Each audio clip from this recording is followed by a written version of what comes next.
Hello, welcome to wavelength academy. നമ്മൾ ഇന്ന് discuss ചെയ്യാൻ പോകുന്നത് class 7th social science text ബുക്കിലെ 9th ചാപ്റ്റർ ആണ്. ഭൂമിയെ അറിയാൻ ഭൂപടങ്ങളും ആധുനിക സങ്കേതങ്ങളും എന്നതാണ് ഈ ഒരു പാഠഭാഗത്തിന്റെ പേര് വരുന്നത്. അപ്പോൾ ഈ ഒരു പാഠഭാഗം കുറച്ച് ലെങ്തി ആണ്. നമുക്ക് ഈ ഒരു പാഠഭാഗത്തിൽ വരുന്ന വളരെ ഇമ്പോർട്ടന്റ് ആയിട്ടുള്ള PSCക്ക് ആവശ്യമായിട്ടുള്ള ഇമ്പോർട്ടന്റ് ഫാക്ട്സ് എന്താണെന്ന് നോക്കാം. അപ്പോൾ ഈ ഒരു പാഠഭാഗം തുടങ്ങുന്നത് തന്നെ ഒരു അച്ഛനും മകനും തമ്മിലുള്ള കോൺവെർസേഷനിലൂടെയാണ്. അവരൊരു യാത്രയിലെ എങ്ങനെയാണ് ഈ ഭൂപടങ്ങളൊക്കെ അവരുടെ യാത്രയെ സഹായിക്കുന്നതെന്നും മറ്റുള്ള കാര്യങ്ങളെ കുറിച്ചൊക്കെയാണ് അവർ ചർച്ച ചെയ്യുന്നത്. നമുക്ക് എന്തായാലും ഇമ്പോർട്ടന്റ് കാര്യങ്ങളെ കുറിച്ച് മനസ്സിലാക്കാം. എങ്ങനെയാണ് ഭൂപടങ്ങളുടെ ഉപയോഗം വരുന്നത്? ഒരു സ്ഥലത്തിന്റെ സ്ഥാനം മനസ്സിലാക്കാൻ, അവിടെയുള്ള ഭൂപ്രകൃതി മനസ്സിലാക്കാൻ, ലക്ഷ്യസ്ഥാനത്തേക്കുള്ള വഴികൾ ശാസ്ത്രീയമായി കണ്ടെത്തുന്നതിന് നമ്മളിപ്പോ ഗൂഗിൾ മാപ്പ് ഒക്കെ ഉപയോഗിക്കുന്നുണ്ടല്ലേ നമുക്ക് സ്ഥാനം കണ്ടുപിടിക്കാനായിട്ട്. ഇവിടെ ചിത്രത്തിലെ ഒരു ലോകത്തിന്റെ രാഷ്ട്രീയ ഭൂപടവും ഒരു ഗ്ലോബിന്റെ ചിത്രവും കൊടുത്തിട്ടുണ്ട്. അപ്പോ നമുക്ക് താഴെ തന്നിരിക്കുന്ന ഈ പോയിന്റ്സിൽ നിന്ന് ഏതൊക്കെയാണ് ഗ്ലോബിന്റെ സവിശേഷതകൾ, അതുപോലെ തന്നെ ഏതൊക്കെയാണ് ഈ പറയുന്നതായിട്ടുള്ള ഭൂപടങ്ങളുടെ സവിശേഷതകൾ എന്നാണ് പറയുന്നത്. ഭൂമിയുടെ യഥാർത്ഥ മാതൃക വരുന്നത് എവിടെയാണ്? ഗ്ലോബുകളിലാണ്. ഭൂമിയുടെ ദ്വിമാന ചിത്രീകരണം വരുന്നത് എവിടെയാണ്? അത് വരുന്നത് ഭൂപടത്തിലാണ്. ഭൂമിയുടെ ഗോളാകൃതിയിലുള്ള ചിത്രീകരണം ഗ്ലോബിലാണ് വരുന്നത്. ആം, ഭൂമിയെ ഭാഗികമായോ പൂർണ്ണമായോ ഒരു പരന്ന പ്രതലത്തിൽ ചിത്രീകരിക്കുന്നത് എവിടെയാണ്? ഭൂപടത്തിലാണ്. ഭൂമിയെ പൂർണ്ണമായും ചിത്രീകരിക്കുന്നതിനാൽ ഭൂമിയെ പറ്റിയുള്ള ഒരു സമഗ്രമായ ദൃശ്യബോധം പ്രദാനം ചെയ്യുന്നത് ആരാണ്? അത് കൂടുതലായിട്ട് വരുന്നത് എവിടെയാണ്? നമ്മുടെ ഗ്ലോബിലാണ്. രേഖാംശ രേഖകളും അക്ഷാംശ രേഖകളും നേർരേഖകളായി ചിത്രീകരിക്കുന്നത് ഭൂപടത്തിലാണ്. രേഖാംശ രേഖകൾ അർത്ഥവൃത്തങ്ങളായും അക്ഷാംശ രേഖകൾ കേന്ദ്രീകൃത വൃത്തങ്ങളായും ചിത്രീകരിക്കുന്നത് ഗ്ലോബിലാണ്. ഒരു നിശ്ചിത പ്രദേശത്തെ പറ്റിയുള്ള വിവരങ്ങൾ ശേഖരിക്കുന്നതിനും യാത്രക്കായി വഴികൾ ആസൂത്രണം ചെയ്യുന്നതിനും കുറച്ചും കൂടെ പ്രയോജനകരമാകുന്നത് ഏതാണ്? ഭൂപടങ്ങളാണ്. ഗ്ലോബിനേക്കാൾ കുറച്ചും കൂടെ ബെറ്റർ ആയിട്ടുള്ളത് ഭൂപടങ്ങളാണ്. അപ്പൊ നമുക്ക് ഇങ്ങനെ കുറച്ച് പോയിന്റ്സ് ഒക്കെ വെച്ചിട്ട് നമുക്ക് ആ രണ്ട് കണ്ടു കഴിഞ്ഞാൽ തന്നെ മനസ്സിലാക്കാൻ സാധിക്കുന്ന കുറച്ച് രീതിയിൽ നമുക്കത് ഈ പറയുന്ന സവിശേഷതകളെ മാറ്റി നിർത്താവുന്നതാണ്. ഇപ്പോ നമ്മൾ പറഞ്ഞല്ലോ ഭൂപടങ്ങളെ കുറിച്ച് പറയുകയുണ്ടായി. അപ്പൊ നമുക്ക് പറഞ്ഞു ഒരു യാത്രയിൽ നമ്മൾ കുറച്ചും കൂടെ സഹായിക്കുന്നത് ഗ്ലോബുകളെ വെച്ച് കമ്പയർ ചെയ്യുമ്പോഴത്തേനും ഭൂപടങ്ങളാണെന്ന് പറഞ്ഞു. എല്ലാ ഭൂപടങ്ങളും പോലെ ആയിരിക്കും, അല്ലെങ്കിൽ നമുക്ക് ഒരാവശ്യത്തിന് ഉപയോഗിക്കുന്ന അതേ ഭൂപടം തന്നെയായിരിക്കും നമ്മൾ എല്ലാ ആവശ്യങ്ങൾക്കും ഉപയോഗിക്കുന്നത്. ഇവിടെ ഭൂപടങ്ങളുടെ ചരിത്രത്തെ കുറിച്ചാണ് പറയുന്നത്. ഭൂപട നിർമ്മാണത്തിന്റെ ചരിത്രം മനുഷ്യരാശിയുടെ ചരിത്രത്തോളം തന്നെ പഴക്കമുള്ളതാണ്. ആദിമ ഭൂപടങ്ങൾ കല്ലുകളിലും തടികളിലും കൊത്തിയുണ്ടാക്കിയിട്ടുണ്ട്. മണ്ണിലും മൃഗത്തോലിലും തുണിയിലും അവ നിർമ്മിച്ചിട്ടുണ്ട്. അറിയപ്പെടുന്നതിൽ വെച്ച് ഏറ്റവും പഴക്കമുള്ള ഭൂപടം ഏതാണ്ട് BC 2500 കാലഘട്ടങ്ങളിൽ നിർമ്മിക്കപ്പെട്ടുള്ളതാണെന്ന് കരുതപ്പെടുന്നു. മെസൊപ്പൊട്ടേമിയയിലെ ഒരു കളിമൺ ഫലകത്തിൽ വരച്ച ഭൂപടമാണിത്. ഭൂമി ഉരുണ്ടതാണെന്ന് 2-ാം നൂറ്റാണ്ടിൽ ജീവിച്ചിരുന്ന ഗ്രീക്ക് ഭൗമശാസ്ത്രജ്ഞനായ ടോളമി വിശ്വസിച്ചിരുന്നു. അതനുസരിച്ച് ഒരു ഭൂപടം നിർമ്മിക്കാൻ ടോളമി ശ്രമിച്ചിരുന്നു. CE 1400-കളുടെ അവസാനത്തിലെ ഒരു അറ്റ്ലസിൽ അച്ചടിച്ചു വരുന്നത് വരെ ടോളമിയുടെ ഭൂപടങ്ങളെ കുറിച്ച് പുറം ലോകത്തിന് അറിവില്ലായിരുന്നു. അതിനുശേഷം അവ കൊളംബസ്, കാബറ്റ്, മെഗല്ലൻ, ഡ്രേക്ക്, വെസ്പൂജി എന്നീ നാവികർക്ക് ഭൂമിശാസ്ത്രപരമായ വിവരങ്ങളുടെ ഉറവിടമായി മാറി. ഇന്നും ടോളമി നിർമ്മിച്ച ഭൂപടത്തിന് ആധുനിക ഭൂപടങ്ങളോട് സാദൃശ്യമുണ്ട്. ഗ്രീക്ക്, അറബ് ഭൂമിശാസ്ത്രജ്ഞരാണ് ആധുനിക ഭൂപട നിർമ്മാണത്തിന് അടിത്തറ പാകിയത്. അതിപുരാതന കാലം മുതൽക്കേ ഇന്ത്യയിലും ഭൂപടങ്ങൾ നിർമ്മിക്കാനുള്ള ശ്രമങ്ങൾ നടന്നിരുന്നതായി കരുതപ്പെടുന്നു. ഇവിടെ ചിത്രത്തിൽ കൊടുത്തിരിക്കുന്നതാണ് ടോളമിയുടെ ലോക ഭൂപടത്തിന്റെ ചിത്രം എന്ന് പറയുന്നത്. അപ്പൊ പണ്ട് മുതൽക്ക് തന്നെ ഇങ്ങനെ വരുന്നുണ്ട് ഭൂപടങ്ങളുടെ നിർമ്മാണത്തിലെ ടോളമിക്കുള്ള ഒരു പങ്കിനെ കുറിച്ചൊക്കെ നമ്മൾ പറയേണ്ടായി. നമ്മൾ പറഞ്ഞല്ലോ ഭൂപടങ്ങൾ തന്നെ പലതരമുണ്ട്. എന്തൊക്കെയാണ്? രാഷ്ട്രീയ ഭൂപടം വരുന്നുണ്ട്, ഭൂപ്രകൃതി ഭൂപടം വരുന്നുണ്ട്, ഗതാഗത ഭൂപടം വരുന്നുണ്ട്, മണ്ണ് ഭൂപടം വരുന്നുണ്ട്. ഈ രാഷ്ട്രീയ ഭൂപടം എന്ന് പറയുമ്പോൾ എന്തായിരിക്കും ഉണ്ടാവുക? നമ്മളിപ്പോ ലോകത്തിന്റെ രാഷ്ട്രീയ ഭൂപടം നേരത്തെ കണ്ടു. ഇപ്പൊ എന്തൊക്കെയായിരുന്നു അതിൽ പ്രത്യേകതകൾ ഉണ്ടായിരുന്നത്? എല്ലാ രാജ്യത്തിനെ കുറിച്ചിട്ടും കൊടുത്തിട്ടുണ്ടായിരുന്നു. ഇപ്പൊ നമ്മൾ കേരളത്തിനെ കുറിച്ചൊരു രാഷ്ട്രീയ ഭൂപടമാണ് കാണുന്നതെങ്കിൽ നമുക്ക് എന്തൊക്കെ വരും അതില്? എല്ലാ ജില്ലകളെ കുറിച്ചിട്ടും ജില്ലാ അതിർത്തികളെ കുറിച്ചിട്ടൊക്കെ നമുക്ക് അതിൽ വ്യക്തമായി കാണുന്നുണ്ടായിരിക്കും. ഭൂപ്രകൃതി ഭൂപടാണെന്നുണ്ടെങ്കിൽ നമുക്ക് പറയുന്ന ഈ ഇടനാട്, മലനാട്, തീരപ്രദേശം അതിന്റെ ഒരു ക്ലാസിഫിക്കേഷൻ കാണിക്കുന്നതായിരിക്കും ഭൂപ്രകൃതി ഭൂപടം. ഗതാഗത ഭൂപടം, മണ്ണ് ഭൂപടം തലക്കെട്ടിൽ നിന്ന് തന്നെ കാര്യം എന്താണെന്ന് മനസ്സിലായിട്ടുണ്ടായിരിക്കും. അപ്പോ ഓരോ ഭൂപടത്തിൽ നിന്നും നമുക്ക് ലഭിക്കുന്ന വിവരങ്ങളും വ്യത്യസ്തമായിരിക്കും അല്ലെ? ഇപ്പോ നമ്മൾ കേരളത്തിന്റെ രാഷ്ട്രീയ ഭൂപടവും കേരളത്തിന്റെ തന്നെ ഈ പറയുന്നതായിട്ടുള്ള ഈ പറഞ്ഞ നമ്മുടെ ഭൂപ്രകൃതി ഭൂപടം തമ്മിലുള്ള വ്യത്യാസം നമുക്ക് കമ്പയർ ചെയ്ത് കഴിഞ്ഞാൽ മനസ്സിലാവുന്നതാണ്. അത് മുൻ പാഠഭാഗങ്ങളിലായിട്ട് നമ്മൾ പലപ്പോഴും പറഞ്ഞിട്ടുണ്ട്. അതുകൊണ്ടാണ് ജസ്റ്റ് ഇങ്ങനെ പറഞ്ഞു മാത്രം കഴിയുന്നത് കേട്ടോ. ഇനി ഭൂപടങ്ങളെ ഭൗതിക ഭൂപടങ്ങളെന്നും സംസ്കാരിക ഭൂപടങ്ങളെന്നും മെയിനായി രണ്ടായി തരംതിരിച്ചിട്ടുണ്ട്. എന്തൊക്കെയായിരിക്കും ഭൗതിക ഭൂപടങ്ങൾ? ഭൂപ്രകൃതി, മണ്ണ്, നദികള്, കാലാവസ്ഥ, നൈസർഗിക സസ്യജാലങ്ങള്, അങ്ങനെ പ്രകൃതിദത്തമായ സവിശേഷതകൾ ചിത്രീകരിക്കുന്നതിനെയാണ് ഭൗതിക ഭൂപടങ്ങൾ എന്ന് പറയുന്നത്. അതേസമയം എന്താണ് സാംസ്കാരിക ഭൂപടങ്ങൾ? മനുഷ്യനിർമ്മിതമായ സവിശേഷതകളൊക്കെ ചിത്രീകരിക്കുന്നവയാണ് സാംസ്കാരിക ഭൂപടങ്ങൾ. രാജ്യങ്ങള്, സംസ്ഥാനങ്ങള്, ജില്ലകള് ഇങ്ങനെയുള്ള രാഷ്ട്രീയ വിഭാഗങ്ങള്, അതായത് ഈ അതിർത്തികളൊക്കെ സൃഷ്ടിക്കുന്നത് ആരാണ്? മനുഷ്യനാണ്. അപ്പൊ അതൊക്കെ എന്തിലാ പെടുന്നത്? സാംസ്കാരിക ഭൂപടങ്ങളിലാണ്. റോഡ്, റെയിൽപാത, തുറമുഖം, ജനസംഖ്യാ വിതരണം അതൊക്കെ വരുന്നത് ഇതിലാണ്, സാംസ്കാരിക ഭൂപടങ്ങളിലാണ്. ഇവിടെ താഴെ അത് വേർതിരിച്ച് എഴുതാൻ പറഞ്ഞിട്ടുണ്ട്. ഓൾറെഡി മുൻപ് പറഞ്ഞ കാരണമാണ് നമ്മൾ അതിൽ പറയാത്തത്. ഇനി അടുത്തൊരു കാര്യം എന്ന് പറഞ്ഞത്, ഇവിടെ നമ്മൾ പറയുകയുണ്ടായി പലതരം ഭൂപടങ്ങൾ ഉണ്ടെന്ന് പറഞ്ഞു. ഇവിടെ ഇന്ത്യയിലുള്ള മണ്ണിന്റെ ഒരു ഭൂപടത്തെ കുറിച്ച് കൊടുത്തിട്ടുണ്ട്. അതുകൂടാതെ എന്താണ് കൊടുത്തിട്ടുള്ളത്? ഒന്നാമത്തെ ചിത്രത്തിലെ ഇന്ത്യയിലെ മണ്ണിനങ്ങളുടെ വിതരണവും രണ്ടാമത്തേതിൽ ഇന്ത്യയിലെ നൈസർഗിക സസ്യജാലങ്ങളുടെ വിതരണവുമാണ് ചിത്രീകരിച്ചിട്ടുള്ളത്. അപ്പോ ഓരോ പ്ലെയിൻസിൽ ഉണ്ടാവുന്നതായിട്ടുള്ള സസ്യജാലങ്ങള്, മാംഗ്രൂവ് ഫോറസ്റ്റ്സ് എത്രയാണ്, അല്ലെങ്കിൽ tropical deciduous forest, tropical evergreen forest ഒക്കെ എത്രയാണെന്നൊക്കെ നമുക്ക് ഇതിൽ നിന്ന് മനസ്സിലാവുന്നുണ്ടായിരിക്കും. നമുക്ക് കൂടുതലുള്ളത് എന്താണ്? കേരളത്തിലൊക്കെ ആണെങ്കിലും കൂടുതൽ എവിടെ വരുന്നത്? ട്രോപ്പിക്കൽ എവർഗ്രീൻ ഫോറസ്റ്റ് ആണ്, നിത്യഹരിത വനങ്ങളാണ് കൂടുതലായിട്ട് വരുന്നതെന്ന് മാത്രം മനസ്സിലാക്കി വയ്ക്കാം. പിന്നെ നമുക്ക് കൂടുതലായിട്ടും സോയിൽ വരുമ്പോഴത്തേനും നമ്മുടെ ഇവിടെ കൂടുതൽ വരുന്നത് റെഡ് ആൻഡ് യെല്ലോ സോയിൽ ആണ്. കേരളത്തിലെ ലാറ്ററൈറ്റ് സോയിൽ ആണ് കൂടുതൽ വരുന്നത്. അപ്പൊ ഇത്രയും കാര്യങ്ങളൊക്കെ നമുക്ക് ഈ ഒരു മാപ്പുകളിൽ നിന്ന് മനസ്സിലാക്കാൻ സാധിക്കുന്നുണ്ട്. ഇത് കൂടാതെ ഒരുപാട് കാര്യങ്ങൾ നമുക്ക് ഓരോ സംസ്ഥാനങ്ങളെ വെച്ച് നോക്കുകയാണെങ്കിൽ ഒരുപാട് കാര്യങ്ങൾ നമുക്ക് ഒരു ഭൂപടത്തിൽ നിന്ന് മനസ്സിലാക്കാൻ സാധിക്കും. ഈ ഭൂപടങ്ങളിലെ ഒരു പ്രത്യേക വിഷയം മാത്രം പ്രതിപാദിക്കുന്ന ഭൂപടങ്ങളെ നമ്മൾ വിഷയാധിഷ്ഠിത ഭൂപടങ്ങൾ എന്ന് വിളിക്കാറുണ്ട്. എന്താണ് പറയുന്നത്? ഒരു പ്രത്യേക വിഷയം മാത്രം പ്രതിപാദിക്കുന്ന ഭൂപടങ്ങളെ നമ്മൾ വിഷയാധിഷ്ഠിത ഭൂപടങ്ങൾ എന്ന് പറയാറുണ്ട് എന്നത് കൂടി നമ്മൾ ഇവിടെ പറയാണ്. ഓക്കെ. അപ്പൊ നമ്മൾ ഭൂപടങ്ങളെ കുറിച്ചുള്ള കുറച്ച് കാര്യങ്ങളെ കുറിച്ചൊക്കെ പറഞ്ഞു. അപ്പോ പലപ്പോഴും നമ്മളൊരു രാഷ്ട്രീയ ഭൂപടമോ അല്ലെങ്കിൽ ഒരു ഭൂപ്രകൃതി ഭൂപടം എന്ത് തന്നെ ആയിക്കോട്ടെ, നമ്മൾ ഭൂപടങ്ങൾ കാണുമ്പോൾ പലപ്പോഴും പലതും പല രൂപത്തിലായിരിക്കും ഉണ്ടാവുന്നത്. അല്ലെങ്കിൽ അതിന്റെയൊക്കെ അളവുകളിൽ തമ്മിൽ വ്യത്യാസം ഉണ്ടായിരിക്കും. ആണല്ലോ. അപ്പോ എങ്ങനെയൊക്കെയാണ് അളവിന്റെ ബേസിസിൽ എന്ന് ആണ് നമ്മൾ ഇതിനെ ക്ലാസിഫൈ ചെയ്യുക എന്നാണ് നോക്കുന്നത്. ഒരളവ് അഥവാ തോത് അടിസ്ഥാനമാക്കിയാണ് ഈ രൂപരേഖകളൊക്കെ തയ്യാറാക്കുന്നത്. അപ്പൊ എന്തായിരിക്കും ഈ അളവ് അല്ലെങ്കിൽ എന്തായിരിക്കും ഈ തോത് എന്ന് പറയുന്നത്? ഇപ്പോ നമുക്ക് എങ്ങനെയാണ് ഇതിനെ വിശദമായിട്ട് പറയുക എന്നുള്ളത് പറയാം. അതായത് നമുക്ക് എക്സാമ്പിൾ ആയിട്ട് ഏറ്റവും ബേസ് ആയിട്ടാണ് പറയുന്നത്. നമുക്കൊരു ചാർട്ട് പേപ്പറിൽ നമുക്ക് വേണമെങ്കിൽ കേരളത്തെ വരയ്ക്കാൻ സാധിക്കും. ഇതേ കേരളത്തിൽ തന്നെ നമുക്ക് എന്തിൽ വരയ്ക്കാൻ സാധിക്കും? നമ്മുടെ ഒരു A4 ഷീറ്റിലോ അല്ലെങ്കിൽ നമുക്കൊരു നോട്ട്ബുക്കിന്റെ പേജിലോ വരയ്ക്കാൻ സാധിക്കും. അപ്പോ അതൊക്കെ തോത് അല്ലെങ്കിൽ അളവുകൾ അഡ്ജസ്റ്റ് ചെയ്തുകൊണ്ടാണ്. ഭൂമിയിലെ യഥാർത്ഥ അകലവും ഭൂപടത്തിലെ അകലവും തമ്മിലുള്ള അനുപാതമാണ് ഒരു ഭൂപടത്തിന്റെ തോത് എന്ന് പറയുന്നത്. ഇപ്പൊ നമ്മൾ പറഞ്ഞല്ലോ, നമുക്ക് തോത് അല്ലെങ്കിൽ അളവിനെ ബേസ് ചെയ്തിട്ടൊക്കെ ചെയ്യാൻ സാധിക്കും എന്ന് പറഞ്ഞു. അപ്പൊ എന്താണ് തോത് എന്ന് പറയുന്നത്? ഭൂമിയിലെ യഥാർത്ഥ അകലവും ഭൂപടത്തിലെ അകലവും തമ്മിലുള്ള അനുപാതം അല്ലെങ്കിൽ ആ റേഷ്യോനെയാണ് നമ്മൾ തോത് എന്ന് പറയുന്നത്, ഒരു ഭൂപടത്തിന്റെ തോതായിട്ട് പറയുന്നത്. ഇപ്പോ 1 centimetre is equal to 1 kilometre എന്നതാണ് ഒരു ഭൂപടത്തിന്റെ തോത് എന്ന് വിചാരിക്കാം. അപ്പൊ നമ്മൾ 2 സെന്റിമീറ്റർ വരച്ച അതിന്റെ അർത്ഥം എത്രയാണ്? 2 കിലോമീറ്റർ ഉണ്ട് ആ ദൂരം എന്നാണ് മനസ്സിലാക്കുന്നത്. നമ്മൾ ഒരു വലിയൊരു ചിത്രത്തിന് നമ്മൾ ഒരു ചെറിയൊരു ക്യാൻവാസിലേക്ക് പകർത്തുമ്പോൾ അല്ലെങ്കിൽ നമ്മളൊരു ചെറിയൊരു പേജിലേക്കൊക്കെ പകർത്തുമ്പോഴാണ് നമ്മൾ ഇങ്ങനത്തെ തോതുകളൊക്കെ കൂടുതലായിട്ട് ഉപയോഗിക്കുന്നത്. ഇപ്പൊ 10 സെന്റിമീറ്റർ ആണ്, 10 centimetre is equal to 10 kilometre, അങ്ങനെയും നമുക്ക് തോത് എടുക്കാനായിട്ട് സാധിക്കും. അപ്പൊ തോതുകൾ അങ്ങനെയൊക്കെയാണ് വരുന്നത്. തോതിന്റെ അടിസ്ഥാനത്തിലുള്ള ഭൂപടങ്ങളുടെ വർഗീകരണമാണ് കൊടുത്തിട്ടുള്ളത്. നമ്മൾ എന്താണ് തോത് എന്ന് പറഞ്ഞു. വലിയ തോത് ഭൂപടങ്ങളുണ്ട്, ചെറിയ തോത് ഭൂപടങ്ങളുണ്ട്. എന്താണ് വലിയ തോത് ഭൂപടങ്ങൾ? ഒരു ചെറിയ പ്രദേശത്തെ സംബന്ധിച്ചിടത്ത് കൂടുതൽ വിവരങ്ങൾ വിശദീകരിച്ചു കൊടുക്കുക, ചിത്രീകരണങ്ങൾ കൊടുക്കുക. അതായത് നമ്മളൊരു ചെറിയ ഏരിയ ആണ് എടുക്കുന്നതെന്ന് വിചാരിക്കാം. അവിടെ 1 സെന്റിമീറ്റർ ഇസിക്കൽ ടു 1/2 കിലോമീറ്റർ ആണ്, വളരെ ചെറിയൊരു ഏരിയ എടുക്കുന്നത്. ഇപ്പോ നമ്മുടെ ഒരു വില്ലേജ് ഭൂപടമാണെന്ന് വിചാരിക്കാം. അപ്പൊ നമ്മൾ താമസിക്കുന്ന ഒരു വില്ലേജിനെ കുറിച്ചുള്ള ഒരു ഭൂപടമാണ് തയ്യാറാക്കുന്നത്. അപ്പോ ഒരു രാജ്യത്തിനൊക്കെ വെച്ച് നോക്കുമ്പോഴത്തേനും വില്ലേജ് എന്ന് പറയുന്നത് ഒരു ചെറിയ ഏരിയ ആണല്ലേ. കമ്പയർ ചെയ്യുമ്പോൾ വളരെ ചെറിയൊരു ഏരിയ ആയിട്ട് നമുക്ക് തോന്നും. അപ്പോ വില്ലേജിലെ 1 സെന്റിമീറ്റർ എന്ന് പറയുന്നത് 1/2 കിലോമീറ്റർ ആണ് അളവെന്ന് എടുക്കുക. അങ്ങനെയാണെങ്കിൽ നമുക്ക് വളരെ ഡീറ്റെയിൽഡ് ആയിട്ടുള്ള ഒരു ഗ്രാഫ് അല്ലെങ്കിൽ ഒരു ഭൂപടമായിരിക്കും നമുക്ക് ലഭിക്കുന്നുണ്ടാവുക. അതിനെയാണ് നമ്മൾ വലിയ തോത് ഭൂപടം എന്ന് പറയുന്നത്. ഒരു ചെറിയ പ്രദേശത്തെ സംബന്ധിച്ചുള്ള കൂടുതൽ വിവരങ്ങൾ ചിത്രീകരിക്കുന്നത്. അപ്പൊ അതിന്റെ എക്സാമ്പിൾ ഏതൊക്കെയാണ്? ധരാതിലെ ഭൂപടം, വില്ലേജ് ഭൂപടം. അതിന്റെയൊക്കെ തോത് എന്ന് പറയുന്നത് ഈ 1 സെന്റിമീറ്റർ ഇസിക്കൽ ടു 1/4 കിലോമീറ്ററോ 1/2 കിലോമീറ്ററോ അങ്ങനെ വളരെ ചെറിയ ഇതായിരിക്കും എടുക്കുന്നുണ്ടായിരിക്കാം. ഇനി ചെറിയ തോത് ഭൂപടങ്ങൾ, അതായത് ഒരു പ്രദേശത്തെ സംബന്ധിച്ച് കേവലമായ വിവരങ്ങൾ മാത്രം ചിത്രീകരിക്കുന്നു. ഇപ്പൊ ലോക ഭൂപടം, ഇന്ത്യ ഭൂപടം, കേരളത്തിന്റെ ഭൂപടം.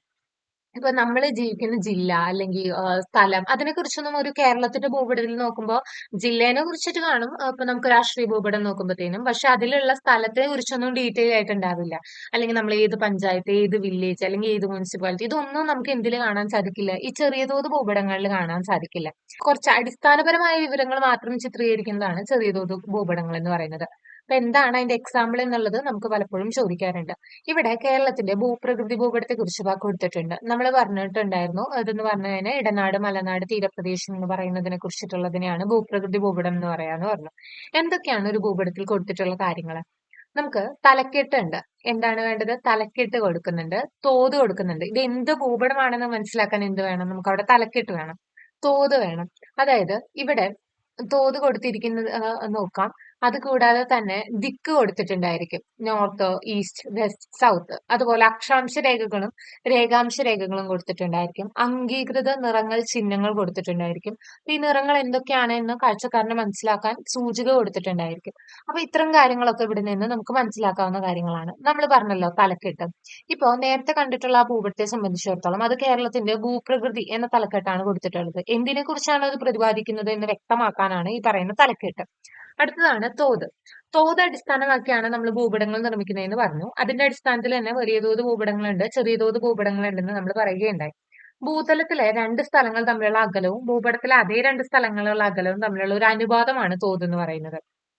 അതായത് ഇപ്പോ രണ്ട് പോയിന്റ്സ് ഉണ്ട്, എയും ബിയും എന്ന് വിചാരിക്കുക. അത് തമ്മിലുള്ള ശരിയായ ദൂരം വരുന്നത് 10 കിലോമീറ്റർ ആണെങ്കിൽ നമുക്ക് അത്രയും ഇതൊന്നും ഒരു ചെറിയൊരു പേജിലേക്കൊന്നും നമുക്ക് വരയ്ക്കാൻ സാധിക്കില്ല. അപ്പൊ നമ്മൾ ജസ്റ്റ് എന്ത് ചെയ്യും? ചിലപ്പോൾ 1 സെന്റിമീറ്റർ ഇസിക്കൽ ടു 10 കിലോമീറ്റർ, അങ്ങനെ എന്തെങ്കിലുമൊക്കെ ആയിരിക്കും കൊടുക്കുന്നുണ്ടാക്കുക. അതിനെയാണ് നമ്മൾ ഈ തോത് എന്ന് പറയുന്നത്. അത് തമ്മിലൊരു റേഷ്യോ ഉണ്ടായിരിക്കും, അതിനെയാണ് നമ്മൾ ഈ ഒരു തോത് എന്ന് പറയുന്നത്. ഒരു നദിയുടെയോ റോഡിന്റെയോ റെയിൽപാതയുടെയോ നീളം, ഒരു പ്രദേശത്തിന്റെ വിസ്തൃതിയോ ഒരു ഭൗമോപരിതല സവിശേഷതയുടെ വ്യാപ്തിയോ ഒക്കെ ഭൂപടം ഉപയോഗിച്ച് കൃത്യമായി കണക്കാക്കുന്നത് ഈ തോത് അടിസ്ഥാനമാക്കിയാണ്. ഓക്കെ ആണല്ലോ? ഇനി ഈ പറയുന്നതായ തോത് കണക്കാക്കിക്കൊണ്ട് അപ്പൊ നമുക്ക് റോഡിന്റെ നീളമായാലും മറ്റു കാര്യങ്ങളൊക്കെ കണ്ടുപിടിക്കാൻ സാധിക്കും. അതായത് 1 സെന്റിമീറ്റർ 1 കിലോമീറ്റർ ആണെങ്കിൽ 7 സെന്റിമീറ്റർ എത്രയായിരിക്കും? 7 കിലോമീറ്റർ ആയിരിക്കും. അങ്ങനെ ആ ഒരു റേഷ്യോ അവിടെ എക്സിസ്റ്റ് ചെയ്യുന്നുണ്ട് എന്നുള്ളത് മാത്രമാണ്. ഇനി നമ്മൾ പറയുന്നത് ഭൂപടങ്ങളിൽ തോത് രേഖപ്പെടുത്താൻ പൊതുവെ 3 രീതികളാണുള്ളത്. ഏത് രീതികളാണ്? മൂന്ന് രീതികളിലാണ് പറയുന്നത്. ഒന്ന് പ്രസ്താവന രീതി, ഒന്ന് ഭിന്നക രീതി, മറ്റൊരു രീതിയാണ് രേഖീയ രീതി. 3 രീതികളാണുള്ളത്. ആദ്യം നമ്മൾ പറയുന്നത് പ്രസ്താവന രീതിയാണ്. പ്രസ്താവന രീതിയിലെ തോത് എഴുതുന്നത് എങ്ങനെയാണ്? 1 സെന്റിമീറ്റർ ഇസിക്കൽ ടു 1 കിലോമീറ്റർ, ഇങ്ങനെ വ്യക്തമാക്കി എഴുതും. അതായത് 1 സെന്റിമീറ്റർ 1 കിലോമീറ്റർ എന്നുള്ളതൊക്കെ മാറും കേട്ടോ, അതല്ല ഞാൻ ഉദ്ദേശിക്കുന്നത്. ജസ്റ്റ് ഇങ്ങനെ വ്യക്തമാക്കി എടുത്ത് എഴുതുന്നതിനെയാണ് നമ്മൾ എന്ത് പറയുന്നത്? പ്രസ്താവന രീതി. ഒരു പ്രസ്താവന പോലെ കൊടുത്തിട്ടുണ്ടാവും, അതാണ് ഈ പ്രസ്താവന രീതിയിൽ ഉദ്ദേശിക്കുന്നത്. ഇനി ഭിന്നക രീതി, അതായത് 1:10,000 എന്നോ അല്ലെങ്കിൽ 1 lakh എന്നോ എന്ന രീതിയിലൊക്കെ തോതുകൾ കൊടുത്തിട്ടുണ്ടായിരിക്കുമല്ലോ, അതിനെയാണ് നമ്മൾ ഭിന്നക രീതി എന്ന് പറയുന്നത്. റെപ്രസെന്റേറ്റീവ് ഫ്രാക്ഷൻ അഥവാ RF എന്ന് പറയുന്നു. അതായത് ഒരു ഫ്രാക്ഷൻ പോലെ അത് കൊടുത്തിരിക്കുന്നതിനെയാണ് നമ്മൾ ഭിന്നക രീതി എന്ന് പറയുന്നത്. ഇവിടെ എങ്ങനെയാണ്? 1 സെന്റിമീറ്റർ ഭൂതലത്തിലെ 1 ലക്ഷം സെന്റിമീറ്റർ അഥവാ 1 കിലോമീറ്റർ എന്നാണ് അർത്ഥമാക്കുന്നത്. 1 ലക്ഷം സെന്റിമീറ്റർ 1 കിലോമീറ്റർ ഒക്കെ ആയിട്ട് അളവാക്കുന്ന ഈ ഒരു ഫ്രാക്ഷൻ ആയിട്ട് കൊടുക്കുന്നതിനെയാണ് നമ്മൾ എന്തെന്ന് പറയുന്നത്? ഭിന്നക രീതി എന്ന് പറയുന്നത്. ഓക്കെ ആണല്ലോ? അടുത്തതെന്ന് പറഞ്ഞതാണ് രേഖീയ രീതി. അപ്പൊ ഭിന്നക രീതി എങ്ങനെയാണ് കൊടുത്തിട്ടുണ്ടായിരിക്കുക? ഇങ്ങനെ ഒരു നടുക്ക് ഒരു 2 ഡോട്ട്സ് 1:2 അങ്ങനെ 2 അങ്ങനെ ഒരു കണക്കിലായിരിക്കും കൊടുത്തിട്ടുണ്ടായിരിക്കുക. ഓക്കെ ആണെന്ന് വിശ്വസിക്കുന്നു. അടുത്തതാണ് രേഖീയ രീതി അഥവാ ലീനിയർ സ്കെയില്. ഇവിടെ ചിത്രത്തിൽ കൊടുത്തിരിക്കുന്ന പോലെയാണ് നമ്മൾ രേഖീയ രീതി കൊടുക്കുന്നത്. രേഖീയ രീതിയില് ഈ പറയുന്ന തോത് വരച്ച് രേഖപ്പെടുത്തിയിട്ടാണ് ഈ പറയുന്ന രേഖീയ രീതി കൊടുക്കുന്നത്. പിന്നീട് നമ്മൾ പറഞ്ഞു, അപ്പൊ തോതുകൾ 3 തരത്തിലുള്ളത് പറഞ്ഞു കഴിഞ്ഞു. ഇനി ദിക്കുകളെ കുറിച്ച് കൊടുക്കുന്നുണ്ടായിരിക്കും എന്ന് പറഞ്ഞു. നോർത്ത് എന്ന് പറഞ്ഞാൽ എന്താ? വടക്കാണ്. എൻ എന്നായിരിക്കും സിമ്പിൾസ് ആയിരിക്കും കൊടുക്കുന്നുണ്ടായിരിക്കാം. ഓക്കെ ആണല്ലോ? ഇനി ബാക്കിയുള്ള കാര്യങ്ങളൊക്കെ വളരെ ബേസിക് ആയിട്ടുള്ള കാര്യങ്ങൾ തന്നെയാണ്.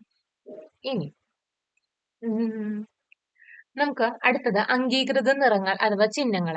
അതായത് ഭൂപടങ്ങളിലെ ഭൂവിവരങ്ങൾ ചിത്രീകരിക്കാൻ ആഗോളതലത്തിൽ അംഗീകരിക്കപ്പെട്ട നിറങ്ങളും ചിഹ്നങ്ങളും ഉപയോഗിക്കുന്നുണ്ട്. അതെന്തുകൊണ്ടായിരിക്കും? ഈ ഒരു ഗ്രാഫുകളൊക്കെ മറ്റൊരാൾ കണ്ടു കഴിഞ്ഞാൽ അവർക്കും അത് മനസ്സിലാക്കാൻ കൂടുതലായിട്ട് സാധിക്കണം. അതുകൊണ്ടാണ് നമ്മൾ എന്ത് ചെയ്യുന്നത്? ഈ പറയുന്നതായ എല്ലാവരും അക്സെപ്റ്റ് ചെയ്തിട്ടുള്ള ഈ പറയുന്ന നിറങ്ങളും ചിഹ്നങ്ങളും ഒക്കെ ഉപയോഗിക്കുന്നത്. സവിശേഷതകളൊക്കെ ചിത്രീകരിക്കാനും മനുഷ്യനിർമ്മിതവും പ്രകൃതിദത്തവുമായ സവിശേഷതകൾ ചിത്രീകരിക്കാനൊക്കെയാണ് നമ്മൾ അംഗീകൃത നിറങ്ങളും ചിഹ്നങ്ങളും ഒക്കെ ഉപയോഗിക്കുന്നത്. ഇനി ഈ നിറങ്ങളും സാധാ രീതിയിൽ പച്ച കൊടുക്കുന്നത് എന്തിനാണ്? നൈസർഗിക സസ്യജാലങ്ങൾക്കാണ്. മഞ്ഞ കൃഷിയിടങ്ങൾക്കാണ്. ഇത് പലപ്പോഴും ചോദ്യങ്ങളിൽ വരാറുണ്ട്. ചുവപ്പ് പാർപ്പിടങ്ങൾ അഥവാ റോഡുകൾക്കാണ്. കറുപ്പ് തീവണ്ടി പാത അക്ഷാംശ രേഖകളിലേക്കാണ്. നീല ജലാശയങ്ങൾക്കാണ്. തവിട്ട് പാറക്കൂട്ടങ്ങള് മൺകൂനകള് കുന്നുകളാണ്. ടാറിട്ട റോഡിനാണ് ഡബിൾ ലൈൻഡ് റെഡ് ലൈൻസ് കൊടുക്കുന്നത്. പിന്നെ ഈ ഒരു ചിത്രം തീവണ്ടിപ്പാതയ്ക്കാണ്. ഇത് അരുവിയുടെയാണ്. നദി, ക്രിസ്ത്യൻ പള്ളി, ക്ഷേത്രം, മുസ്ലിം പള്ളി, പാർപ്പിടം, പോസ്റ്റ് ഓഫീസ്, കിണർ, പോലീസ് സ്റ്റേഷൻ, കോട്ട, പാലം, കുളം, കുഴൽക്കിണർ, ശ്മശാനം എന്നതിന്റെയൊക്കെ ചിത്രങ്ങളും ചിഹ്നങ്ങളും ഈ പറയുന്നതായിട്ടുള്ള കാര്യങ്ങളുമാണ്. അത് വളരെ ഡീറ്റെയിൽ ആയിട്ട് തന്നെ ജസ്റ്റ് ഒന്ന് അറിഞ്ഞിരിക്കുക എന്നുള്ളത് വളരെ ഇമ്പോർട്ടന്റ് ആണ്. ഇനി എന്താണ് സൂചിക? നമ്മൾ നേരത്തെ പറഞ്ഞല്ലോ കുറച്ച് നിറങ്ങളൊക്കെ കൊടുത്തിട്ടുണ്ടായിരിക്കുന്നു. ഇപ്പൊ എക്സാമ്പിൾ ആയിട്ട് നമുക്ക് എന്ത് പറയാൻ സാധിക്കും? നമ്മൾ നേരത്തെ കണ്ട കേരളത്തിന്റെ ഈ പറയുന്ന ഭൂപ്രകൃതി ചിത്രം കാണുമ്പോൾ തന്നെ ഏത് നിറം എന്തിനെയാണ് സൂചിപ്പിക്കുന്നത് എന്ന് വ്യക്തമാവാനാണ് ഈ പറയുന്നതായ സൂചിക വരുന്നത്. പിന്നീട് അക്ഷാംശ രേഖകളും രേഖാംശ രേഖകളും. എന്താണ് അക്ഷാംശ രേഖ രേഖാംശ രേഖ എന്നൊക്കെ നമുക്ക് മനസ്സിലായിട്ടുണ്ട്. ഒരു ഭൂപടം നോക്കുമ്പോഴത്തേനും അക്ഷാംശ രേഖകളും രേഖാംശ രേഖകളും മാർക്ക് ചെയ്തിട്ടുണ്ടെങ്കിൽ നമുക്ക് അതിന്റെ സ്ഥാനം എവിടെയാണെന്ന് കറക്റ്റ് അക്യുറേറ്റ് ആയിട്ട് കണ്ടുപിടിക്കാനുള്ള കാര്യങ്ങളും നമുക്ക് മനസ്സിലാവും. അപ്പോ ഇത്തരം കാര്യങ്ങളൊക്കെയാണ് ഈ പറയുന്നതായിട്ടുള്ള ഈ ഈ നമ്മുടെ മാപ്പുകൾ അല്ലെങ്കിൽ ഭൂപടങ്ങളിൽ കൂടുതലായിട്ട് കാണുന്നത്. ഇനി എന്താണ് വിദൂര സംവേദനം അഥവാ റിമോട്ട് സെൻസ്? ഈ ഒരു പാഠഭാഗം തന്നെ രണ്ട് രീതിയിലാണല്ലോ വരുന്നത്. ഒന്ന് മാപ്പുകളെ കുറിച്ചും ഒന്ന് വിദൂര സംവേദനത്തെ കുറിച്ചാണ്. അപ്പൊ ഒരു ഭാഗം നമ്മൾ കഴിഞ്ഞു. ഇനി അടുത്തൊരു ഭാഗമാണ് വിദൂര സംവേദനം അഥവാ റിമോട്ട് സെൻസ്. ഒരു വസ്തുവിനെയോ പ്രദേശത്തെയോ പ്രതിഭാസത്തെയോ കുറിച്ചുള്ള വിവരങ്ങൾ വിദൂരതയിൽ നിന്നും സ്പർശബന്ധം കൂടാതെ ഉപകരണങ്ങളുടെ സഹായത്തോടെ ശേഖരിക്കുന്ന രീതിയാണ് വിദൂര സംവേദനം. അതായത് ഒരു വസ്തു അല്ലെങ്കിൽ ഒരു പ്രദേശം അല്ലെങ്കിൽ ഏതെങ്കിലും ഒരു പ്രതിഭാസം അതിനെക്കുറിച്ചുള്ള വിവരങ്ങളൊക്കെ നമ്മൾ അത് തൊടാതെ തന്നെ മറ്റു ടെക്നോളജീസിന്റെ ഹെൽപ്പോട് കൂടിയിട്ട് അതിനെക്കുറിച്ചുള്ള ഡാറ്റാസ് കളക്ട് ചെയ്യുന്നതിനെയാണ് നമ്മൾ വിദൂര സംവേദനം അഥവാ റിമോട്ട് സെൻസിങ് എന്ന് പറയുന്നത്. ഓക്കെ ആണല്ലോ. ഇതിന് ബലൂണുകള് വിമാനങ്ങള് കൃത്രിമ ഉപകരണങ്ങള് അതിലൊക്കെ ക്യാമറ സ്കാനറുകളൊക്കെ നമ്മൾ വയ്ക്കും. അതുകൂടാതെ തന്നെ സെൻസേഴ്സ് ഒക്കെ നമ്മൾ ഇതിൽ ഘടിപ്പിച്ചിട്ടുണ്ടായിരിക്കും. സംവേദകങ്ങൾ എന്നാണ് പറയുന്നത്. ഈ ഭൂവിവരങ്ങൾ ശേഖരിക്കാനുള്ള ഉപകരണങ്ങൾ അഥവാ സംവേദകങ്ങൾ സെൻസേഴ്സ് ഘടിപ്പിച്ചിട്ടുള്ള പ്രതലങ്ങളെ പ്ലാറ്റ്ഫോമുകൾ എന്നാണ് വിളിക്കുന്നത്. സെൻസേഴ്സ് എവിടെയാണ് ഘടിപ്പിക്കുന്നത്? പ്ലാറ്റ്ഫോമുകളിലാണ് ഘടിപ്പിക്കുന്നത്. ആ ഒരു പ്രതലത്തെ പ്ലാറ്റ്ഫോമുകൾ എന്നാണ് വിളിക്കുന്നത്. ഇനി ഈ വിദൂര സംവേദനത്തിനെ തന്നെ മൂന്നായി തരംതിരിച്ചിട്ടുണ്ട്. ഇത് ഇമ്പോർട്ടന്റ് ആണ്. ഭൂതല വിദൂര സംവേദനം, ആകാശീയ വിദൂര സംവേദനം, ഉപഗ്രഹ വിദൂര സംവേദനം. ഈ ഭൂതല വിദൂര സംവേദനം അഥവാ ടെറസ്ട്രിയൽ റിമോട്ട് സെൻസിംഗിലെ എന്താണ് വരുന്നത്? ഭൂതലത്തിൽ നിന്ന് ഭൗമോപരിതല സവിശേഷതകൾ ക്യാമറകൾ ഉപയോഗിച്ച് പകർത്തുന്ന രീതിയെയാണ് നമ്മൾ ഭൂതല വിദൂര സംവേദനം അഥവാ ടെറസ്ട്രിയൽ റിമോട്ട് സെൻസിംഗ് എന്ന് പറയുന്നത്. ഏരിയൽ ആണെന്ന് എങ്ങനെയായിരിക്കും? ഒരു വിമാനത്തിൽ ഉറപ്പിച്ചിട്ടുള്ള ക്യാമറയുടെ ഉപയോഗത്തോടെ അല്ലെങ്കിൽ സഹായത്തോടെയാണ് നമ്മൾ ഈ സവിശേഷതകളൊക്കെ പകർത്തുന്നത്. സാറ്റലൈറ്റ് റിമോട്ട് സെൻസിംഗ് അഥവാ ഉപഗ്രഹ വിദൂര സംവേദനമാണെങ്കിൽ കൃത്രിമ ഉപഗ്രഹങ്ങൾ ഘടിപ്പിച്ചിട്ടുള്ള സംവേദകങ്ങൾ വഴി. അപ്പൊ ഇതൊക്കെ എവിടെയാണോ അതായത് ഈ സെൻസേഴ്സ് അഥവാ സംവേദകങ്ങൾ എവിടെയാണോ ഘടിപ്പിച്ചിട്ടുള്ളത് ആ ഒരു പ്ലാറ്റ്ഫോം മാറുന്നതിനനുസരിച്ചിട്ടാണ് നമ്മൾ ഇതിനെ മൂന്നായി തരംതിരിച്ചിരിക്കുന്നത് എന്നത് കൂടെ മനസ്സിലാക്കാം. അടുത്തതാണ് ഭൂവിവര വ്യവസ്ഥ അഥവാ GIS. ഭൂപട വിശകലനം വിദൂര സംവേദനം ഈ മാർഗങ്ങളിലൂടെ ഭൂമിയെക്കുറിച്ചുള്ള വിവരങ്ങളൊക്കെ നമ്മൾ ശേഖരിക്കാൻ സാധിക്കുമെന്ന് നമ്മൾ പറഞ്ഞു. ഈ വിവരങ്ങളൊക്കെ വിശകലനം ചെയ്ത് നിഗമനങ്ങൾ രൂപപ്പെടുത്തുവാനും ഭൂപടങ്ങൾ ഗ്രാഫുകൾ പട്ടികകൾ മുതലായ ഉൽപ്പന്നങ്ങൾ നിർമ്മിക്കുവാനും കഴിയുന്നു. ഈ ഭൂവിവരങ്ങളൊക്കെ വിശകലനം ചെയ്ത് ഇത്തരത്തിലുള്ള ഉൽപ്പന്നങ്ങൾ നിർമ്മിക്കുന്നതിനായി സോഫ്റ്റ്വെയർ അധിഷ്ഠിത കമ്പ്യൂട്ടർ സാങ്കേതിക വിദ്യ പ്രയോജനപ്പെടുത്തുന്നു. ഈ സാങ്കേതിക വിദ്യയാണ് ഭൂവിവര വ്യവസ്ഥ അഥവാ GIS, ജിയോഗ്രഫിക് ഇൻഫോർമേഷൻ സിസ്റ്റം. നമ്മളിപ്പോ ഈ കളക്ട് ചെയ്ത ഭൂവിവരങ്ങൾ ഉണ്ടല്ലോ അതൊക്കെ ബേസ് ചെയ്തുകൊണ്ട് നമ്മൾ കമ്പ്യൂട്ടർ അധിഷ്ഠിതമായിട്ടുള്ള ഒരു സാങ്കേതിക വിദ്യ നമ്മൾ ഈ പ്രയോജനപ്പെടുത്തുന്നുണ്ട്. ഇത് കുറച്ചും കൂടെ നിർമ്മിക്കാനായിട്ട് അതായത് ഈ വിവരങ്ങൾ വിശകലനം ചെയ്ത് ഇങ്ങനെയുള്ള ഉൽപ്പന്നങ്ങൾ നിർമ്മിക്കാൻ. അപ്പോ നമ്മളൊരു ഉപയോക്താവാണെന്ന് വിചാരിക്കാം. എന്താണ്? ഭൂപടങ്ങള് ഉപഗ്രഹ ചിത്രങ്ങള് ആകാശീയ ചിത്രങ്ങള് പട്ടികകള് ഗ്രാഫുകള് സർവേ ഇതിൽ നിന്നൊക്കെ നമ്മൾ വിവരങ്ങൾ ശേഖരിക്കുന്നു. ഇത് ഒരു സോഫ്റ്റ്വെയറിന്റെ സഹായത്തോടെ നമ്മൾ ഇവിടെ വിവരങ്ങൾ വിശകലനം ചെയ്യുന്നു. ഈ ഭൂപടങ്ങള് ഗ്രാഫുകള് പട്ടികകള് ത്രിമാന മാതൃകകൾ തുടങ്ങിയ ഉൽപ്പന്നങ്ങളാക്കി മാറ്റുന്നതിനെയാണ് ആ ഒരു സൈക്കിളിനാണ് നമ്മൾ എന്ത് പറയുന്നത് ഈ പറയുന്നതായിട്ടുള്ള ഭൂവിവര വ്യവസ്ഥയുടെ പ്രവർത്തനം എങ്ങനെയാണ് വരുന്നത്.